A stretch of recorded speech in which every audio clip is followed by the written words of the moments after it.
Die Kunden sind sehr begeistert von dem, was sie dann immer kriegen und fragen uns ja, wann könnt ihr das in Tausenden von Quadratmetern herstellen, und dann müssen wir die Kunden eben noch vertrösten. Hier, in einem Labor der TU Darmstadt, wird die vegane Lederalternative Lover entwickelt. Von Revoltec, dem Start-up dieser 3 Gründer. Das ist Lukas Fuhrmann, einer meiner besten Freunde und einer meiner Mitgründer. Und er ist der Chef bei uns. Chef, weil er sich das Ganze ausgedacht hat. Während des Studiums macht Lukas ein Praktikum bei einer Modefirma, die sich damit brüstet, besonders grün zu sein, und ist entsetzt. Beim Blick hinter die Kulissen hat man dann halt gesehen, ja, wie die Textilien und auch das Leder, was da eingesetzt wurde, eigentlich hergestellt wurde. Und ja, das hat mich dann so schockiert eigentlich, dass ich seitdem gesagt habe, okay, da muss man was ändern, das kann man auch anders machen, das kann man besser machen. Seine Idee, Lederersatz aus Pflanzenfasern herzustellen. Die Wahl fällt auf Hanf, weil der in Deutschland angebaut wird und keine langen Wege hat ins Labor nach Darmstadt. Das ist Julian, und der ist bei uns im Unternehmen für die Produktentwicklung und die Technologie zuständig. Ohne ihn wird es kein Leder. Genau, ohne ihn wird es kein Leder. Ersatz. Ja, das ist Montgomery Wagner, einer meiner besten Freunde und auch Mitgründer. Kennengelernt haben sich die 3 vor 15 Jahren in Friedberg. In der Schule haben wir uns kennengelernt, eigentlich in der 9. Klasse. Ich bin neu in die Klasse gekommen und ja, unsere Klassenlehrerin damals hat mich dann irgendwie vorgestellt und gesagt, hier, das ist der Neue, und hat dann so zu Julian und Monty gesagt, ja, kümmert euch mal um den. Und diese Anweisung haben die beiden offenbar sehr ernst genommen. Als Lukas seine Idee entwickelt, erinnert er sich daran, dass Julian an der TU Darmstadt Maschinenbau studiert hat, und so kommt es, dass die 3 die Einrichtungen der Hochschule nutzen dürfen, um an ihrem Lederersatz zu forschen. Monty zeigt uns sein Lieblingsanwendungsbeispiel.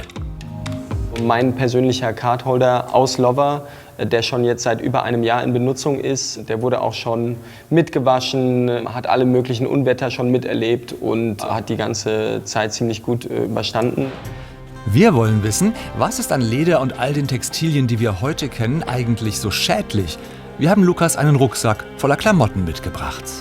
Okay, dann schaue ich hier mal rein. Genau, also hier haben wir ein Textil 100% aus Polyester. Da ist halt das große Problem, es besteht zum einen aus Erdöl, ist wie wenn man ein Stück Plastik in der Hand hat, und wir haben ja den Mikroplastikabrieb und vor allem während des Waschens die Mikroplastikpartikel, die sich hier ablösen.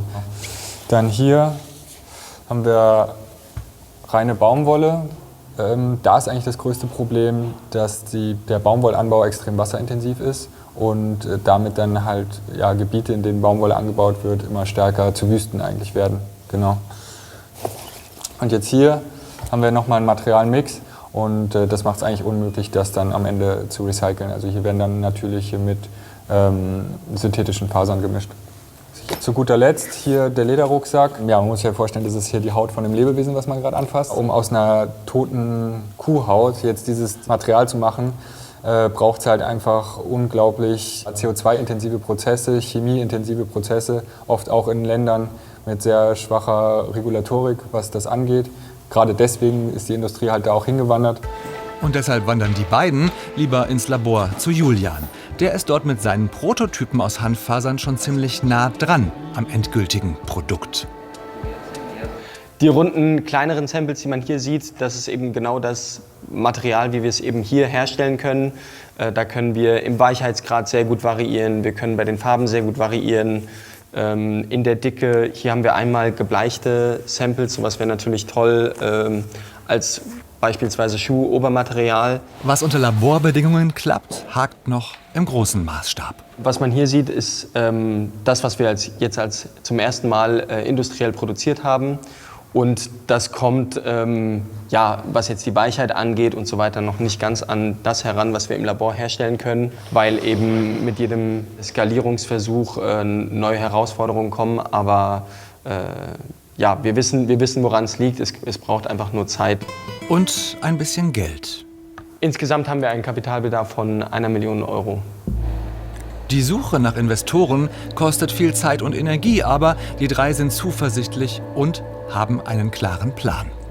Wir werden auf jeden Fall das, was wir hier sehen, das, was wir derzeit im Labor herstellen können, noch in der ersten Hälfte dieses Jahres auch industriell hinkriegen. Im ersten Schritt sollen Accessoires wie Geldbeutel oder Handtaschen gefertigt werden. Im zweiten Schritt Möbel wie Sessel oder Sofas. Und im dritten Schritt wollen die 3 die Autoindustrie erobern. Da sind die Anforderungen sehr, sehr hoch, aber da wollen wir perspektivisch hin, weil wir wollen ja einen möglichst großen Impact haben mit dem, was wir machen.